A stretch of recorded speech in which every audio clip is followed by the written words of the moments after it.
नमस्कार साथियों, आप देख रहे हैं प्रदीप प्राइम न्यूज और आज है 24 अगस्त 2026। आज की पहली खबर ही दिल दहला देने वाली है, जहां एक आईफोन ने हंसते खेलते परिवार की जान ले ली। इसके साथ ही सिम कार्ड, यूट्यूब, सोने के भाव जैसी 10 बड़ी खबरें जो आपसे सीधे जुड़ी है। तो वीडियो को अंत तक जरूर देखें। तो चलिए शुरू करते हैं। सबसे पहले बात कर लेते हैं महाराष्ट्र से बेहद ही दर्दनाक हादसा सामने आया है, जिसे सुनकर आपकी भी रूह कांप जाएगी। महाराष्ट्र के छत्रपति संभाजीनगर जिले के तिसगांव इलाके में 21 अगस्त 2026 को आईफोन को लेकर विवाद बेहद दर्दनाक हादसे में बदल गया। बताया जा रहा है कि कुणाल चांदगुड़े, जिसकी उम्र लगभग 18 से 19 साल है, और वो आईफोन 15 लेने की जिद कर रहा था और उनके घर वालों के पास इतने पैसे नहीं थे कि वो आईफोन 15 लेकर उसको दे सके। और कुछ दिनों से आईफोन 15 को लेकर विवाद चल रहा था घर में, और इसी बात को लेकर कुणाल और उसके पिता मुरलीधर के बीच में विवाद हो गया, जिसके बाद कुणाल गुस्से में तिसगांव की पहाड़ी पर चला गया। उसके माता पिता भी उसे समझाने के लिए उसके पीछे पीछे साथ पहुंचे, और वहाँ पर आसपास के स्थानीय लोग भी पहुंच चुके थे और पुलिस वाले भी वहाँ पर पहुंच चुके थे, और उन सबने मिलकर उसको खूब समझाया। और वहाँ पर दमकल कर्मी भी पहुंच चुके थे, और करीब 3 घंटे तक उन सबने मिलकर उसे समझाने की कोशिश की, लेकिन वो अपनी जिद पर अड़ा रहा। कुछ लोगों ने तो उसे मनाने के लिए आईफोन 15 प्रो देने के लिए भी बोल दिया था, और वो नहीं माना। और जब उसके पिता उसको पकड़ने, उसे रोकने के लिए उसके पास जाते हैं, और जैसे उसे पकड़कर बचाने की कोशिश करते हैं, तो वो दोनों ही पहाड़ी से नीचे गिर जाते हैं, और फिर दोनों की मौत हो जाती है। और उन दोनों को गिरता हुआ देख उस लड़के की माँ संगीता भी वहाँ पर पहाड़ी से नीचे कूद जाती है, और फिर उसकी भी मौत हो जाती है। और एक आईफोन की जिद ने पूरे परिवार को तहस नहस कर दिया, और ये वीडियो सोशल मीडिया पर खूब वायरल हो रही है। और जो ये वीडियो देख रहे हैं उन सभी से गुजारिश है कि आप ऐसी जिद ना करें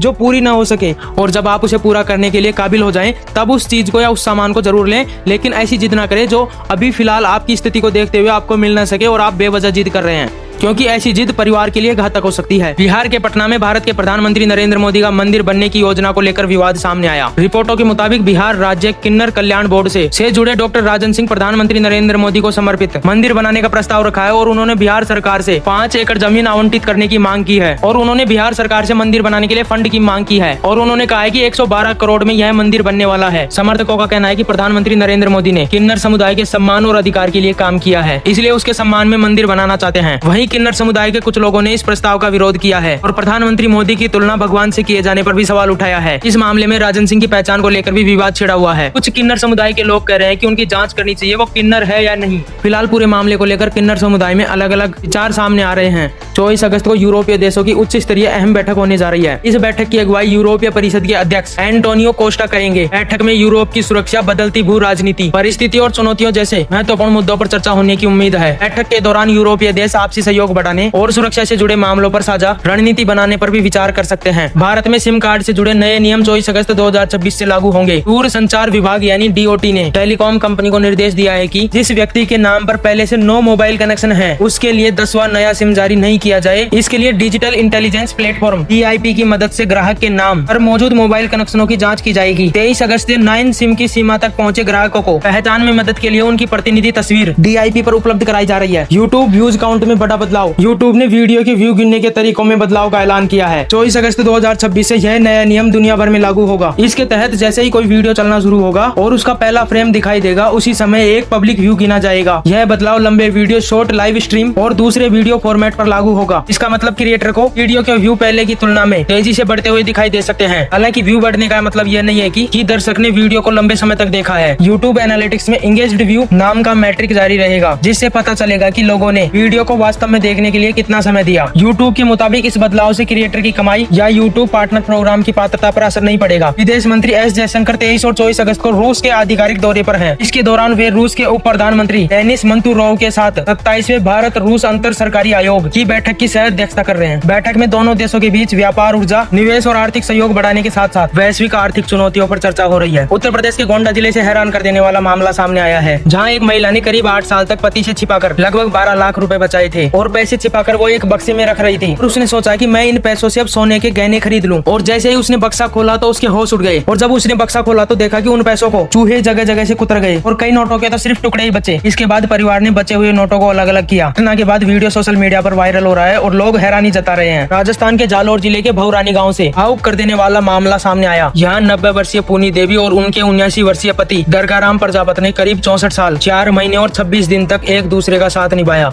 पूनी देवी का निधन हुआ तो उसके महज 1.5 घंटे बाद उसके पति दरगाह राम ने भी दम तोड़ दिया। तो उन्होंने एक दूसरे के हर सुख दुख में साथ निभाया और आखिर समय में भी उनका साथ नहीं छूटा। परिवार ने दोनों को अंतिम यात्रा में भी एक साथ निकाला। बताया जा रहा है कि अंतिम संस्कार से पहले दोनों के शवों को गठजोड़े में बांधा गया और पेड़ के फेरे फरवाए गए। इसके बाद दोनों को एक ही चिता पर अंतिम विदाई दी गई। यह दृश्य देखकर गाँव में मौजूद लोगों की आंखें नम हो गई। पति पत्नी के इतने लंबे साथ की हर कोई चर्चा करने लगा है। प्रधानमंत्री फसल बीमा योजना के तहत ऋणी किसानों के पास योजना से बाहर रहने यानी ओपीटी आउट करने के लिए 24 अगस्त 2026 अंतिम तारीख है। जिन किसान भाइयों ने अपने फसल बीमा नहीं कराने का फैसला किया है उन्हें 24 अगस्त तक अपने संबंधित बैंक या वित्तीय संस्था में घोषणा पत्र जमा कराना होगा। अगर किसान तय तारीख तक ओपीटी आउट का घोषणा पत्र जमा नहीं करते हैं तो बैंक द्वारा लागू नियमों के अनुसार उनकी आगे की फसल बीमा नहीं कराना चाहते वे अंतिम तारीख तक अपने बैंक से संपर्क कर जरूरी प्रक्रिया पूरी कर ले। देश में चीनी के दाम लगातार बढ़ रहे हैं जिससे आम लोगों की परेशानी बढ़ गई है। 20 अगस्त 2026 तक देश में चीनी के खुदरा भाव करीब 55.70 रुपए प्रति किलो पहुंच गए थे। कई शहरों में चीनी 65 रुपए से 70 रुपए किलो तक बिक रही है। कीमत बढ़ने की प्रमुख वजह है बाजार में सप्लाई कम होना और त्योहारों के चलते मांग बढ़ना बताई जा रही है। सरकार ने कीमतों पर काबू पाने के लिए चीनी की उपलब्धता बढ़ाने समेत कई कदम उठाए हैं। तो दोस्तों हमारे द्वारा दी गई जानकारी आपको पसंद आई तो लाइक शेयर एंड सब्सक्राइब जरूर करें। ऐसी ही तेज और सटीक खबरों के लिए जुड़े रहे हमारे साथ। मिलते हैं अगली बड़ी खबर में। नमस्कार, जय हिंद।